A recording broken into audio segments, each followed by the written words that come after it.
নমস্কার, আমি সমিতা শাস্ত্রী। আজকে আবার এলাম আপনাদের কাছে একটা গুরুত্বপূর্ণ টিপস নিয়ে, টিপস টোটকা, যেটা স্বাস্থ্যসম্মত। শাস্ত্র থেকেই আমি বলছি, এটা কোনো আমার নিজস্ব বানানো কোনো কিছু নয়। তো আপনারা এগুলো মানলে পরে এই টিপস টোটকাগুলো কিন্তু আপনাদের দৈনন্দিন জীবনে অনেক উপকারে দেবে।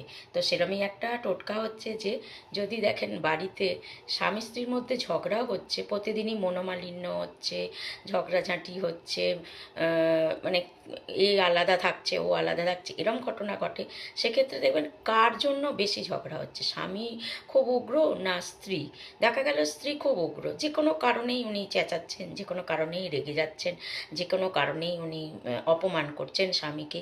এরম যদি ঘটনা ঘটে, তাহলে কিন্তু স্বামী এটা বুঝতে পারবেন যে স্ত্রী তার উপর যে কোনো কারণে, নর্মাল কারণেই রেগে যাচ্ছেন।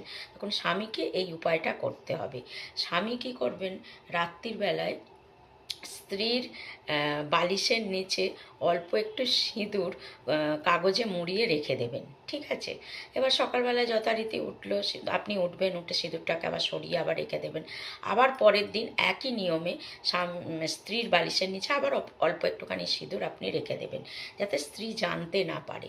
এবার যখন আবার স্ত্রী ওঠার আগে আপনি ওটাকে সরিয়ে নেবেন, কারণ স্ত্রী তো আবার ঘর খাটটার ঝাড়বে, বালিশগুলো ঝাড়বে, তার নিচে দেখতে পাবে, তার আগে সরিয়ে রেখে দেবেন। এই কাজটা যদি স্বামী করতে পারেন, তাহলে দেখবেন যে স্ত্রীর ওই যে নেগেটিভিটি কাজ করছে, যার জন্য উনি ঝগড়া ঝামেলা আপনার সঙ্গে করছেন, বা আপনাকে তার পছন্দ হচ্ছে না, বা যে কোনো কারণেই হোক, তো সেইটা আস্তে আস্তে স্ত্রীর মন থেকে চলে যাবে। স্ত্রীর মনটা আস্তে আস্তে করে নরম হবে, আপনার প্রতি তার ভালোবাসাটা আস্তে আস্তে করে বেড়ে যাবে, এবং আপনাদের মধ্যে আবার একটা সুন্দর সম্পর্ক তৈরি হবে, যদি স্বামী এই কাজটা করতে পারেন স্ত্রীর জন্য। তো এটা আপনারা করুন, সুস্থ থাকুন, ভালো থাকুন।